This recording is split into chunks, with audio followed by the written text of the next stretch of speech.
Do you struggle to maintain weight loss but desperately want to feel good in your own skin, confident in your clothes, and improve your overall health? If so, you're home. Hey, friends. Welcome back to another episode of the More Than a Number podcast. This is actually part 2 of an interview I did with my friend Nick. So if you missed the first half, which was last week's episode, that's episode 47, Nick and his wife Tina and I all met through a mutual friend many, many moons ago. And we connected a lot because they are weight strugglers just like all of us and, have spent a lifetime on the weight struggle bus. And actually, way back when I was just a baby dietitian, I worked with both of them on improving their nutrition and health. It had been many, many years since I've seen them, but I got a text out of the blue from Nick with some pictures of him and his wife, Tina. And he shared that he has lost over 250 pounds and she's lost over 110 pounds. He said he wanted to share because they still remember and implement some of the things that I helped them with years ago. Cue ugly cry. And so after the cry, I asked him if he would be willing to come on the podcast and to share for all of us here. And it turned out to be such a great conversation. I actually had to break it up into these 2 episodes. So again, if you didn't see last week's, that's okay. But definitely go back and watch it when you're done with this one. You are not going to want to miss that. So without further ado, here's part 2 and the final part of my conversation with Nick. Enjoy. So when you're committing to the long term, like you guys have committed to, how do you hype each other up and keep each other supported and going for, the long term? So it's funny. We definitely hype each other up. We celebrate the victories all the time. Um, we also, this is gonna sound terrible, but we make fun of each other so much that it's probably unhealthy to a lot of people, but again, works for us. Um, but like so w- one thing that's gonna lead into this. So we haven't really mentioned it, but you actually worked with Tina and I many, many years ago. And there was always something that you did at the end of every week that we were together. You would ask us, "What's your goal for next week? Well, what do you want to accomplish?" And my thing was always, I want to lose weight. I want to drop 5 pounds. I want to, be this. I want to be that. It was always a health thing. And it's kinda, and you would always tell us, it doesn't always have to be a poundage, it doesn't have to be a weight, it could be anything, you wanna feel better this time, you wanna sleep better, you wanna do these things, and even though you kept saying it to us nonstop, I never really understood that until now. And now, like, I it's gonna sound kinda ironic, crazy, like, I don't care about the scale at all. I don't care what it says when I get on it, but no joke, I still get on it every single morning, just to see. I mean, I guess it's habit at this point. The difference is, though, when I get on the scale and it goes up a pound or it doesn't go anywhere, I'm like, "Oh, alright," and I get back off the scale and I go on my day and everything is good. Where, years ago, if, I was trying my hardest to lose weight and I get on a scale and it'd go up a pound or half an ounce or whatever, I would be like mortified. Half an ounce. Yeah, like what the hell is this? I would sort of think to myself, wait a minute, did I go to the bathroom yet this morning? Did I have water during the nighttime? What just happened? There's no way I just gained this money. There's no way I gained weight. No way. And I would lose my mind every single time. And now, and I really owe it to my Dr. Robin, because she's got me feeling so good that when the scale doesn't move, like uh, for 2 weeks, I kind of went back and forth. I would gain a couple pounds, I would lose five Mhm. pounds, I would stay the same, like just nonstop, depending on what I was doing that day or whatever. It just happens. And I was totally fine with it. I didn't care. I don't care at all. I feel amazing every day I get up. I had like one of the worst days at work yesterday. It was very physically demanding. I was there until almost 1 in the morning. I woke up at, 6:30 in the morning because I had a doctor's appointment. I should feel dead to the world right now, and I don't. After my doctor's appointment, I went fishing for like an hour and a half. I mentioned to you at 8 o'clock, I'm going to go fishing again, and I look forward to it. But like the things that like Tina and I do to like hype each other up is we're so communicative. Like we talk to each other nonstop about everything. And when I'm losing weight and I'm losing a couple pounds here, a couple pounds there, and like they're dropping like some weeks I lose like 15, 20 pounds. It's crazy. But then other weeks I don't lose anything. But every single time that I lose a decent amount of weight, she either doesn't move or she might gain a couple pounds. And she's always yelling at me, "Why are you giving me your pounds? Stop it. You need to stop. It's my week. I need to lose weight."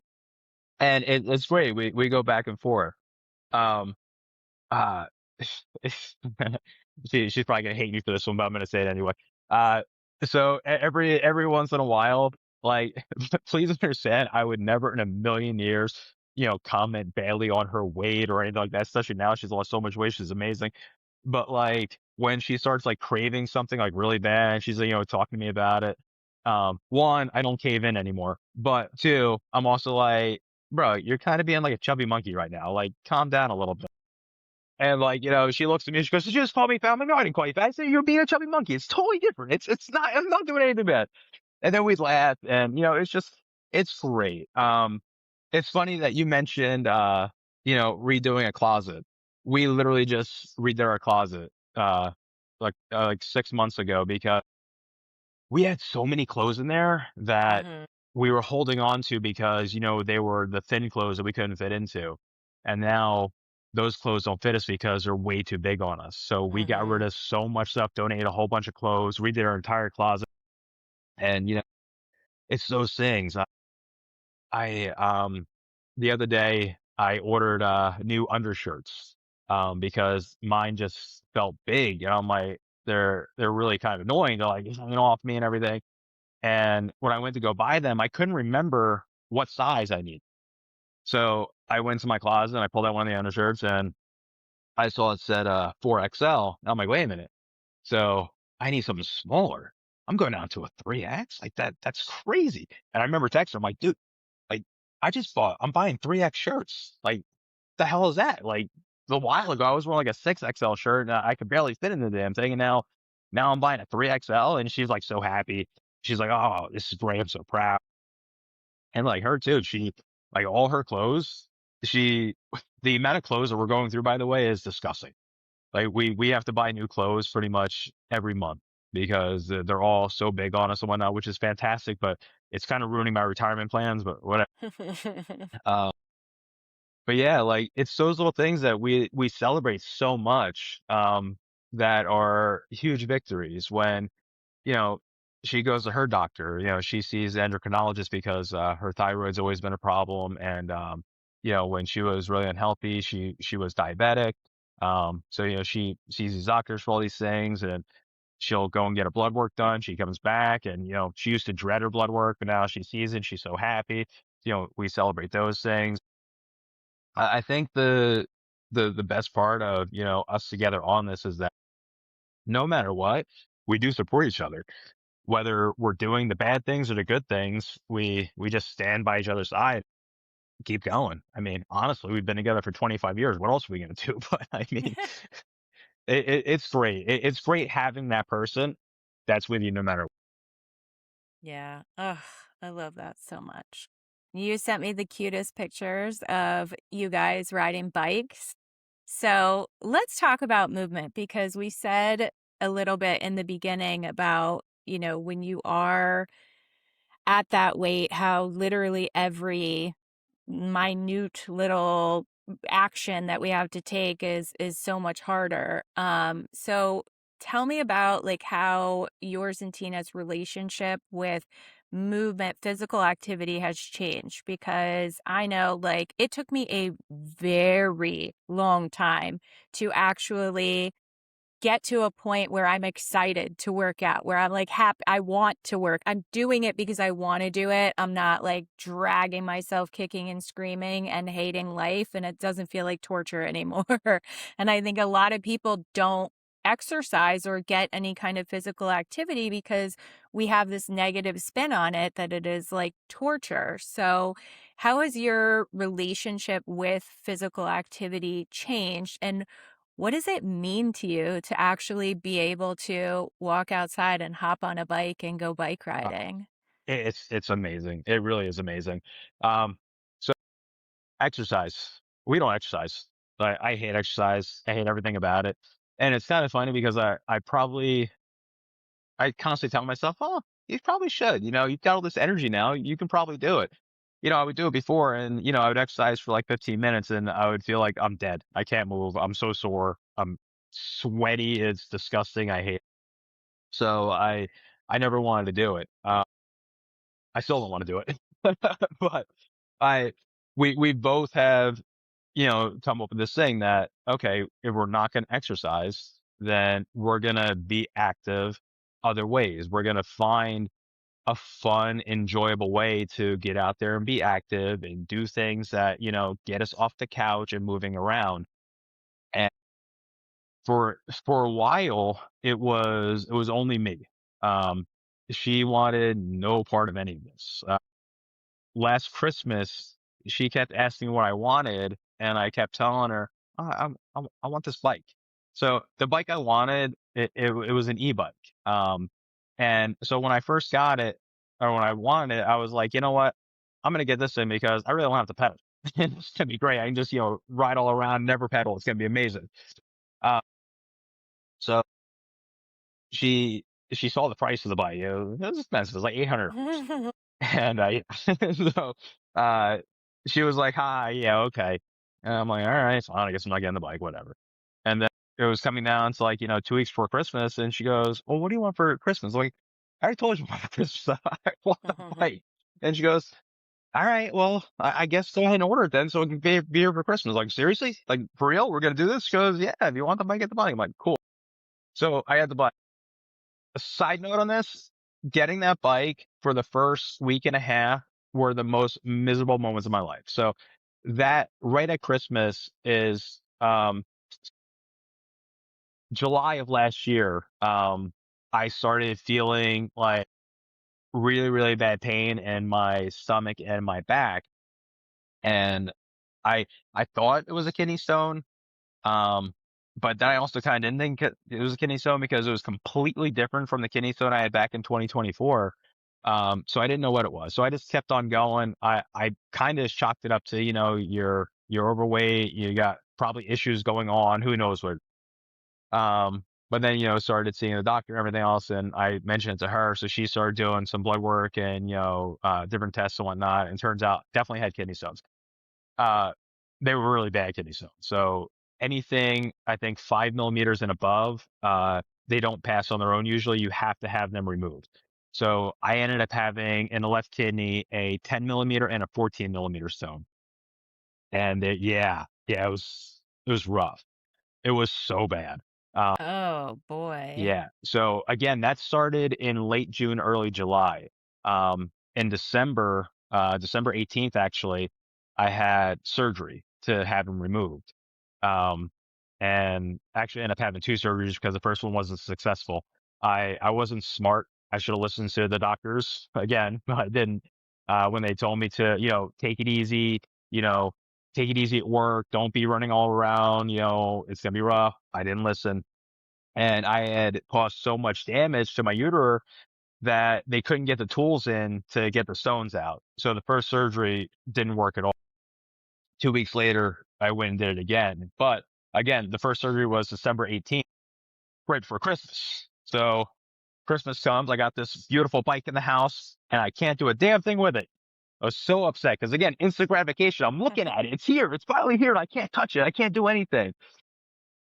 So after the first surgery, um, I had a stent put in, so it would widen the ureter.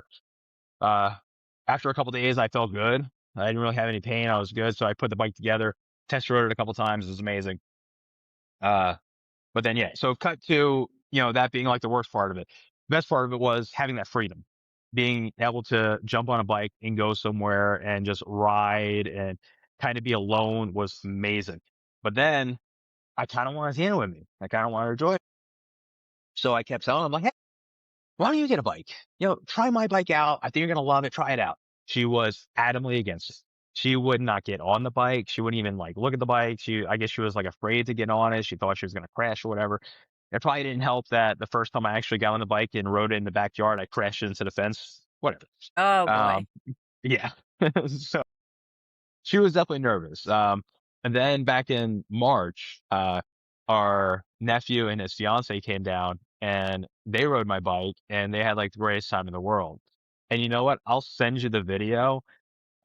Tina finally decides she would get on the bike, and I kid you not, it's Awesome. the cutest video. She is riding down this path, and as she gets closer, you just hear her like literally squealing with like laughter and excitement. It is the cutest, Oh, and she was sold.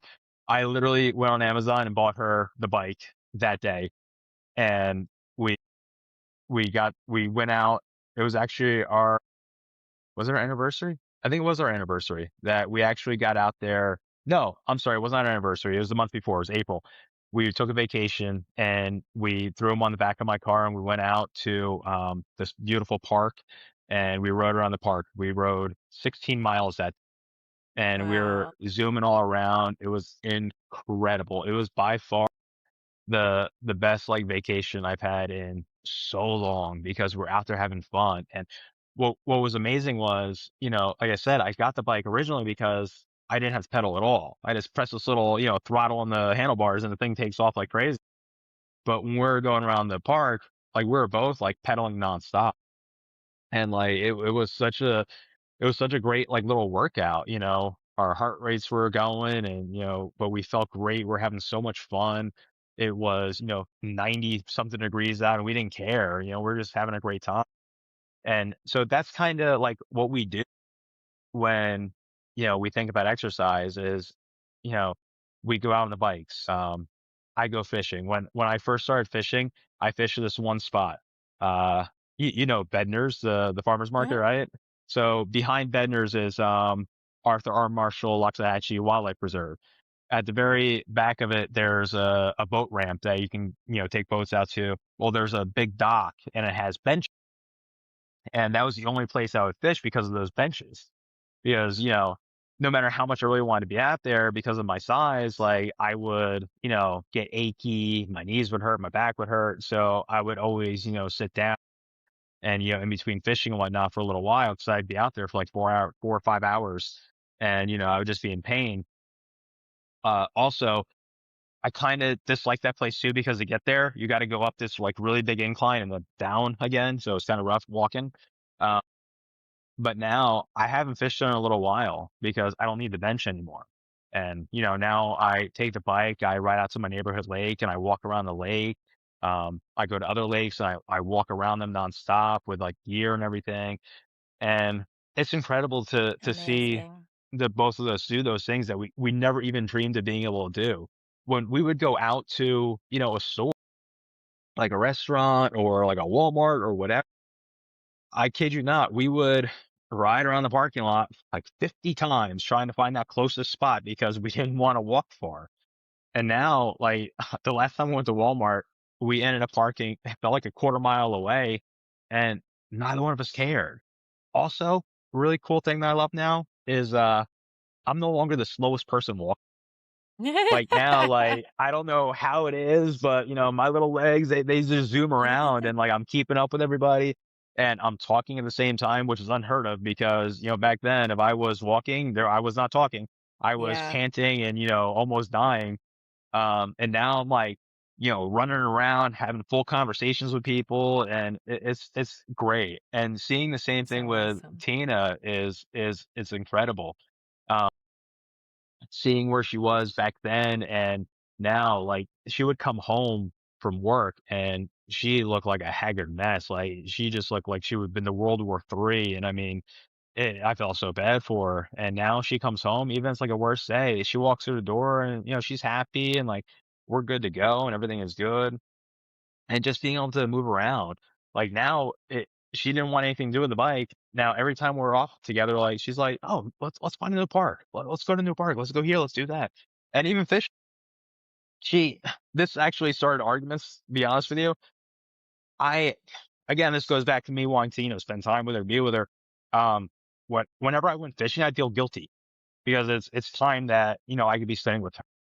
But I really want to go fishing, and she was cool with it. She didn't mind, which was great, but I minded.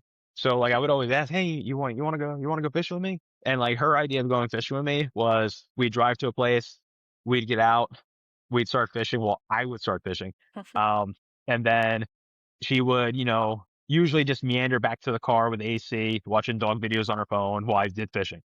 And honestly, it was good enough for me. She was there. I was happy she was there and whatnot. If I would catch a fish, I turn around and show her and whatnot. And, she was happy. But now she legitimately goes fishing with me to the point where she will go and get, she has her own fishing pole. She's kind of giving me crap about like how much stuff I have for fishing because So I'll be honest with cute. you, I have a literal tackle store in our guest room. It's bad. I gotta stop. I gotta stop. But I went from having one fishing rod to having about 10. And where the fight comes in is that uh, I had I had this one that I got and she started using it, so that just became hers. And I had one like this like raffle giveaway thing on TikTok with this company Cast King that makes a lot of fishing gear. And I got like this big box of like different things. And one of the things in there was this spinning reel that was like red and black. Uh I'm not a huge spinning reel guy, so I didn't really care about it. I kind of pushed it aside. It was free. I didn't really care. And she was like going through some stuff and whatnot. And she sent me a picture while I was out fishing. She sends me this picture of this reel and she's like, "I didn't know you had this cool looking reel." I'm like, "Yeah, it's just a spinning reel, it's no big deal." She goes, "Yeah, but it's really cool. It's like black and red, you know. I'm thinking that we should get like a new rod that matches it, and I can use that." I'm like, "You already have one though, and it's working great." She goes, "Yeah, but this one looks really cool." I'm like, "Wait a minute, wait. We fight all the time about how much money I Need to spent on fishing match. gear." And now she's got it. So literally, I had to go buy her a rod, and on top of the rod, she wanted the red line, so it looks cool. But yeah, and I give her so much crap for it, but I love it. It's awesome. That is We so go fishing awesome. together and it's great. And I'll be honest with you, for somebody who never fishes, she outfishes me almost every time we go. Every time we go, she catches the biggest fish. And she does all the time. And I love it too. Go, I Tina. hate it, but I love it. It's just it's great. And I'm sure you have that now too, where you have that person that you're, not just, lovers or whatever, but you're like your best friends. And you just have like the greatest time. That's amazing. I love you guys so much. Okay, so I did want to bring it back also to the doctor because I interviewed my friend Colleen, who is a dietitian. She was a dietitian first, and then she went back to school to become a PA, a physician's assistant. And now she works in pediatrics. So she sees patients all the time. And she has this incredible podcast that she started a couple of years ago called the Exam Room Nutrition Podcast.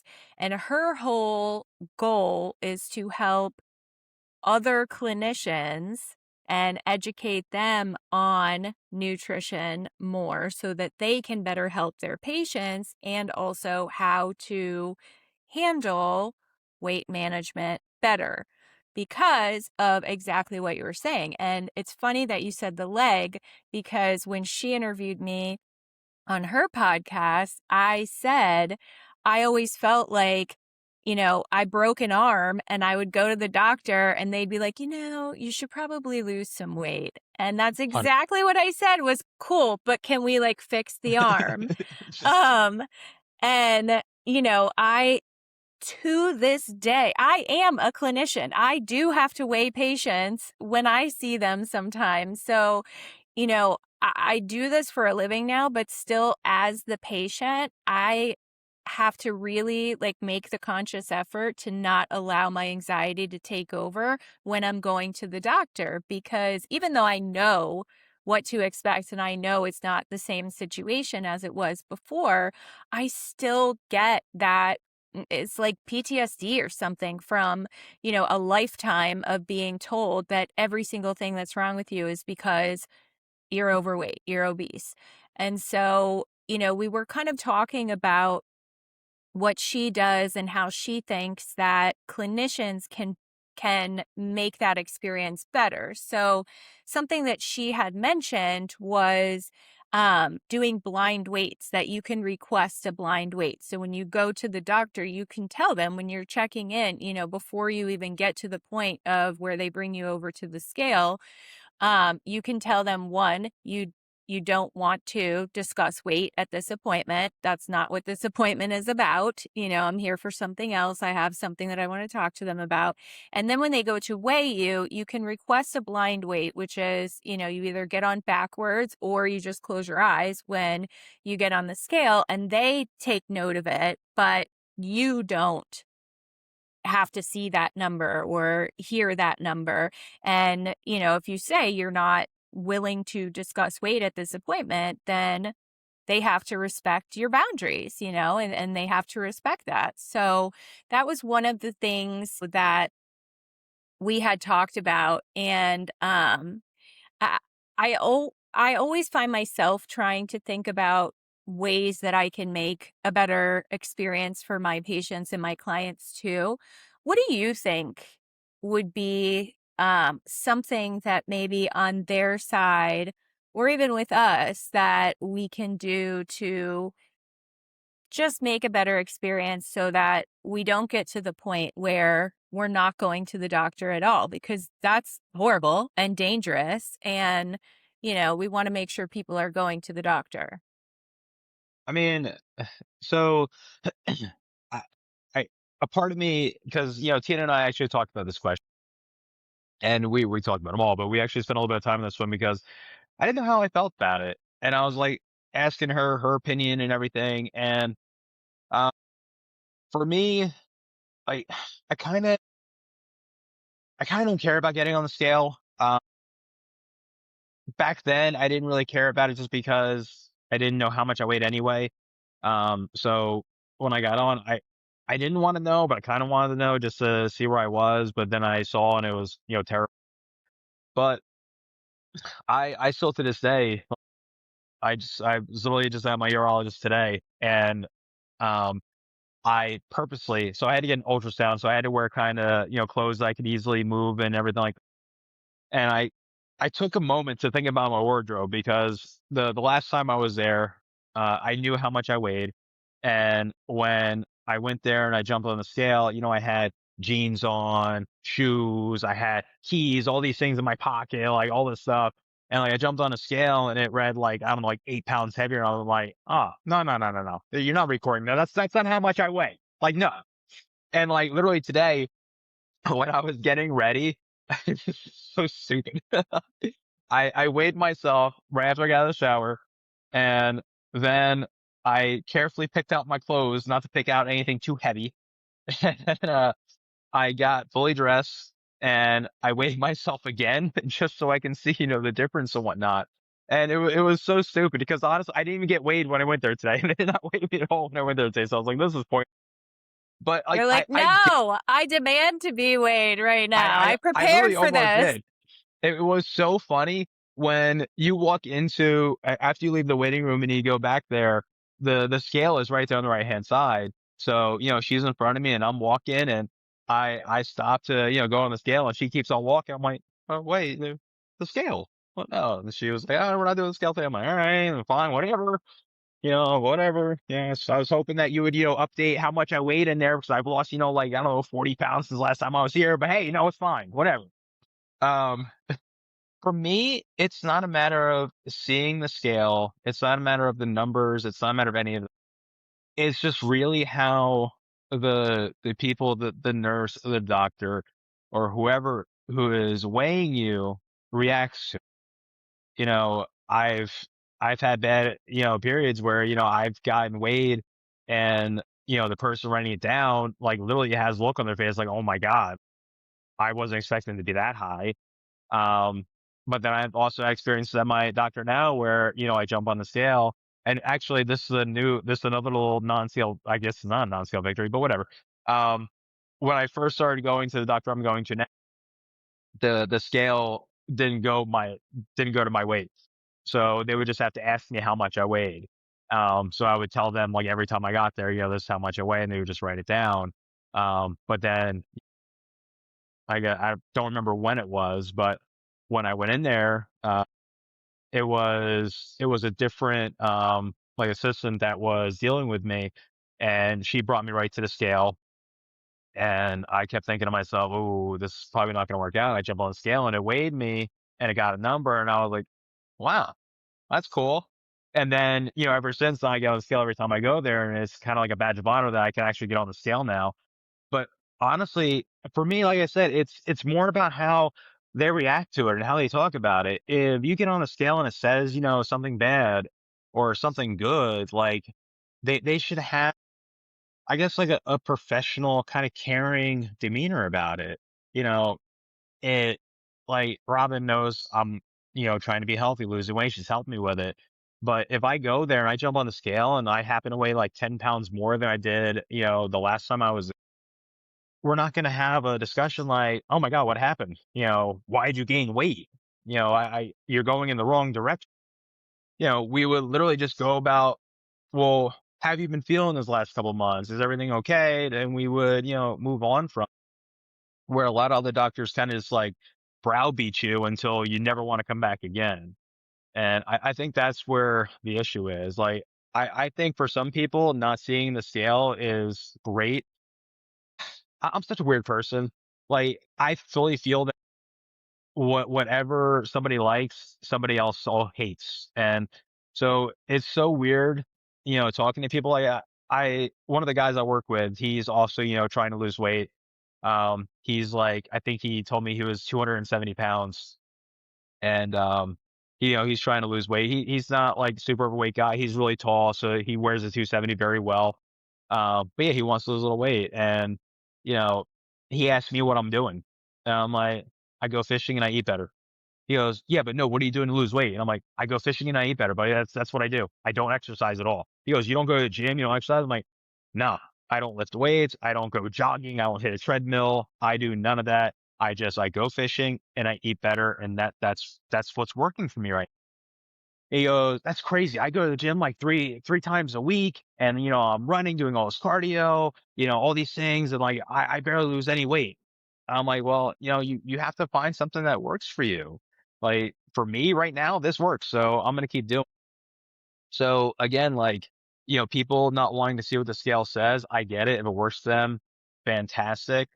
But that's never been an issue for me. All I really want is to kind of be treated with like respect and dignity, no matter what the scale says. If it's give me a kudos, I guess. But if it's bad, say okay, we'll get them next time. We got you. Let's keep moving forward. Let's not get stuck on this number. Let's keep going and figure it out together. That's all I care about. And that now that I finally got that, it's working. That's a mic drop moment. Like, imagine that, a little bit respect and dignity. Yeah, isn't that sad that Maybe that's more people should take that into consideration. it's so crazy to think about that. Like all these times, like I hated going to doctors, and I know people have like phobias of doctors and whatnot. I never had a phobia of it. I hated going because it was always the same thing every time I went. And it's crazy to think that, you got like a Hippocratic oath where, you do no harm and you help, and that's the whole point of your job. Like I work for Publix, I'm in customer service. My whole thing is to make sure that anybody that I come in contact with at work leaves happy. I'm going to do whatever I can to make sure they have a great experience. Well, why doesn't that happen at a doctor's office? Like, like I know doctors should be honest, brutally honest with you. If you're just, completely doing the wrong things and it's, a detriment to your health, they need to be brutally honest with you and tell you. They also should be doing the legwork and trying to figure out if there's an underlying issue.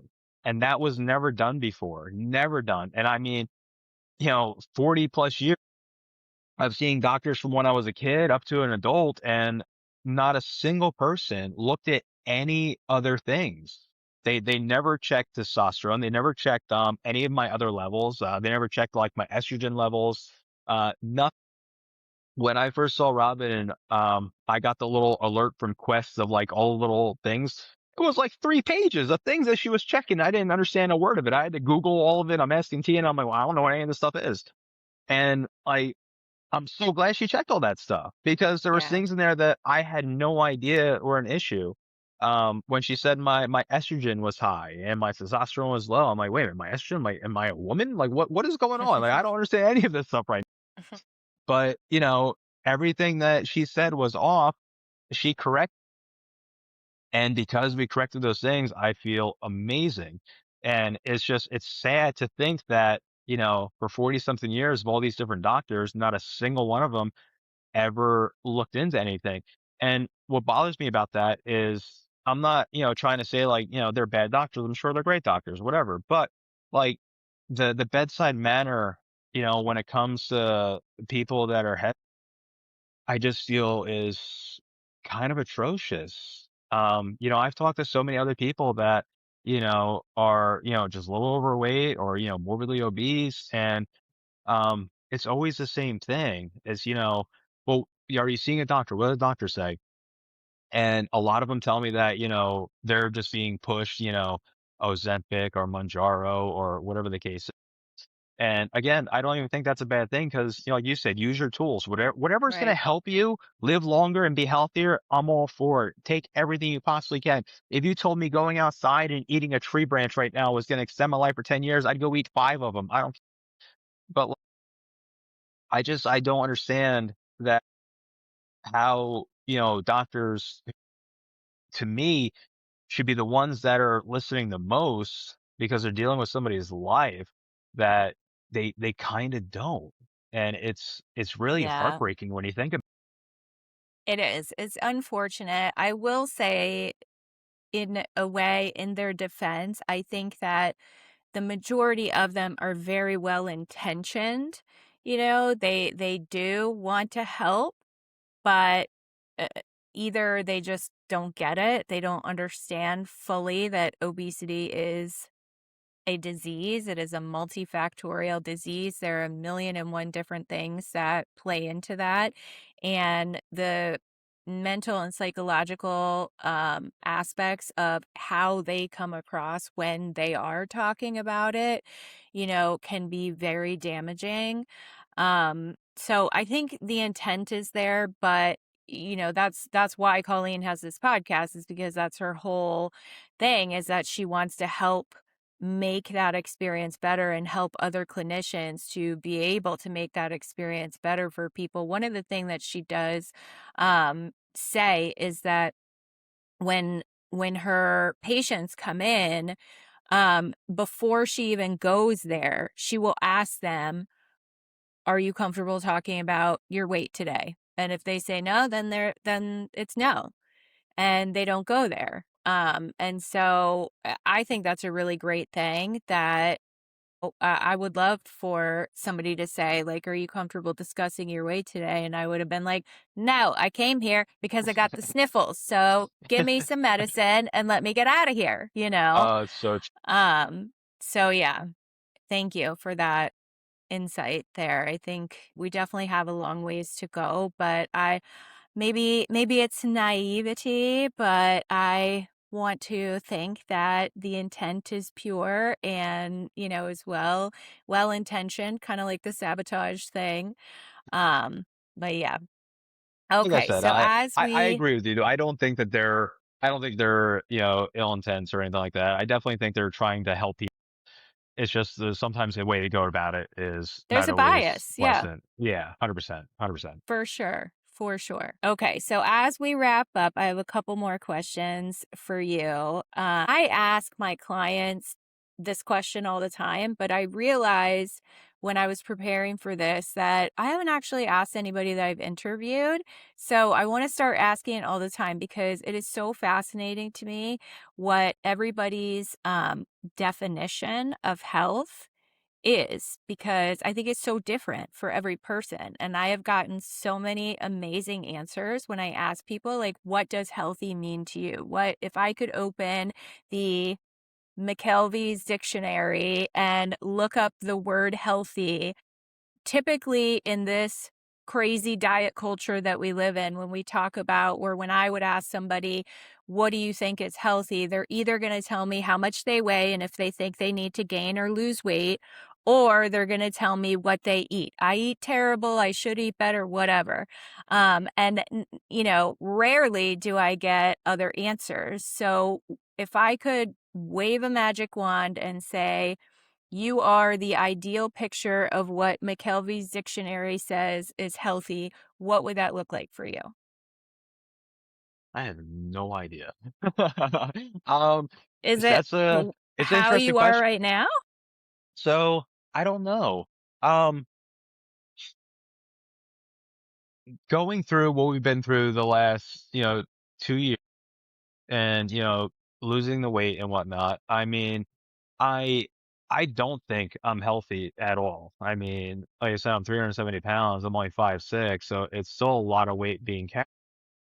Am I healthier? Yeah, I'd say I'm definitely healthier, but am I healthy? No.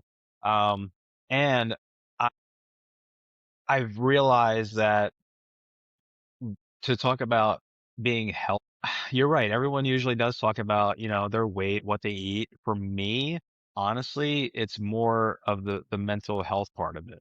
Um, and that's where my definition of healthy right now would be, because that's what has defined this entire journey.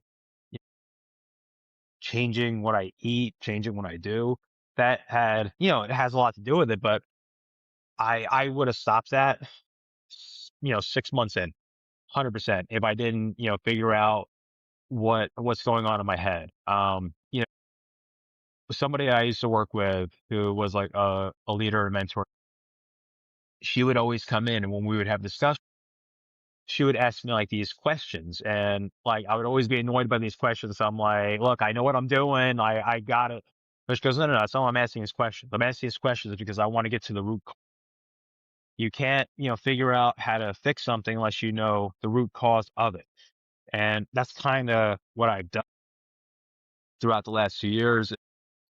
Figure out why did these things?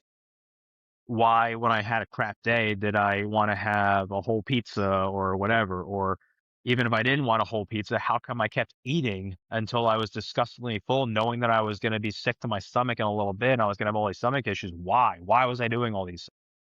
And when I started to break it down and find the root cause of all those things, now if I do get a craving or something crazy that I really shouldn't have, or, I slip back into the old mindset, I start asking my questions, why do I want it?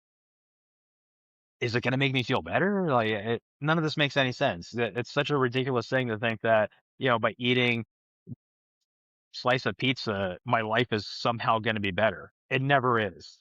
And trying to get that mental part of it is what I think has helped Tanner and I be so successful with what we're doing.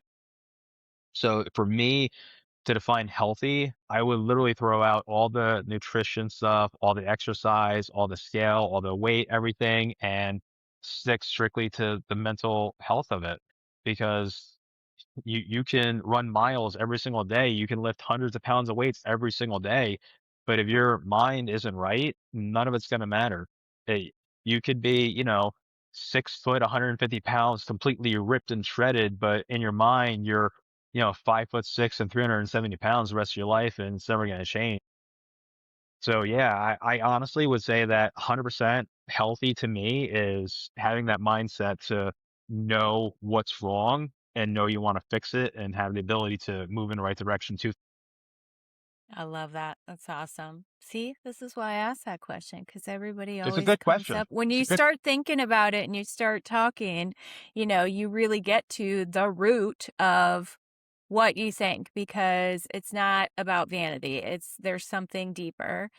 So I love that. Thank you. And then to close it out, this might make me cry actually, but there are so many people out there that may think that, they're too far gone, that they've tried everything, there's nothing that they can do. What would you say to somebody that might be listening or watching and thinking that, like, cool, cool, cool, dude, like, glad it's worked for you and your wife, but not for me. I would say you're 100% right. It may not work for you, which is why I I'm a firm believer of finding what is going to. I guarantee you there's something out there that you haven't tried that will work. You just have to keep trying to find it. That's what we did. We tried every single fad diet. We did everything possible. We did everything. We would exercise, uh, everything, and nothing worked. We would see doctors. What That's the other thing. If you have a doctor that's not listening to you, get a new. Like, don't care if you've been seeing this person for 20 years. Hey, if you've been seeing them for 20 years and you're still miserable and you still feel you're unhealthy and not moving in the right direction, what are they doing for you? Not to say they're a bad doctor, but maybe they're just not the right doctor for you. Get a new doctor. See other people. Get second opinions. We get second opinions when we're doing the roofs of our houses. Why aren't we getting second opinions when it comes to our bodies and our those people? I would tell you, one, I was you. I saw tons of people, you know, for social media world where we see people online all the time that have these amazing weight loss stories and, transformations. And, they always tell you, oh, this is what I did. And then what happens? Everybody wants to do that same exact thing. You can't. It's not going to work for you. You have to figure out what works for you in your situation. Like I said, I don't exercise at all. I hate exercise. Eventually, I know I'm going to have to exercise, but I don't want to do it now. But Okay, but you realize that you do, right? You go on bike rides and well, like, all of that is still exercise. It's just no, something that no, you enjoy doing. no, that's a dirty word. I'm not exercising. I'm having fun. Okay. But no, you're right. And that's what it is. We find the things that work for us. And that was the biggest difference for us. Other than, getting my hormones levels in the right direction where I could actually feel just finding those things that work. Like I said, we don't restrict anything that we eat. We eat what we want, but we're smart about it. I'm not a smart guy. Like, I've never been the kind of guy that led anything because I don't see myself as a leader. So I'm like the last person that you should ask advice on because I failed so many times in my life. I'm telling you now that I was in your and now 250 pounds lighter and feeling fantastic. I'm telling you, there's always a light. There's always a way. You just got to put in the work to try to find it. And then when you find it, embrace it. And Absolutely. I love it. By the way, I don't know if anybody else caught this, but the man who does not like other people is a customer service manager and makes it his job every day to make sure that people leave that dang store happy. yeah, So I think you actually do, my friend. I think you do. look, yeah, maybe a little bit, but yeah, I, it's funny when I talk to people outside of work and literally, it comes up every conversation, like, I hate people. The ongoing, like, joke that I've lived for the last, 20 years of my life is that I literally wanna move out to the woods and be alone. I've told Tina a million times that when we retire, we're buying a cabin out in Montana, Tennessee, just somewhere out in the middle of nowhere. The only thing that she wants is internet and AC. I will figure that out, and then we can move wherever. And I tell people all the time, I don't like people. They annoy me. I don't wanna be around people. But yeah, and then they're always like, "But your job, like, you literally deal with people all day long every day." I'm like, "Yeah, now you know why I don't like people." But I mean, I And do. What everyone loves you. So which is you so obviously make a difference in other people's lives because you have a lot of friends that care very, very deeply about you, and people always gravitate towards you because you have, talk about light, you have that light within you. So I think you do like people. yeah, a little, maybe a little. Nick, thank you so much for taking the time. Honestly, it's been This was so a great to reconnect with you guys. And I know that this conversation is going to inspire a lot of people. So thanks, friend. You're very welcome. I hope it does. I'm kind of a negative thinker where I don't think it's going to inspire anybody. They're all going to be thinking like you say, yeah, cool, cool, cool, buddy, you did it. I, I, I hope somebody does get something out of this. This isn't something I would normally do, but it's you. I love you to death. You're awesome. And knowing how low I was and how high I am now, maybe somebody listening gets that same thing and they gets that little push to keep moving in the right. Amazing. Thank you. You're very Didn't I tell you? I told you you would be inspired. My friends, it is never too late. You are never too far gone. If you're ready to make the change, you will. And I am happy to help if you need it. The link to book a breakthrough session with me is in the show notes. Take care of yourself today because you are worth taking care of. I love you. God loves you.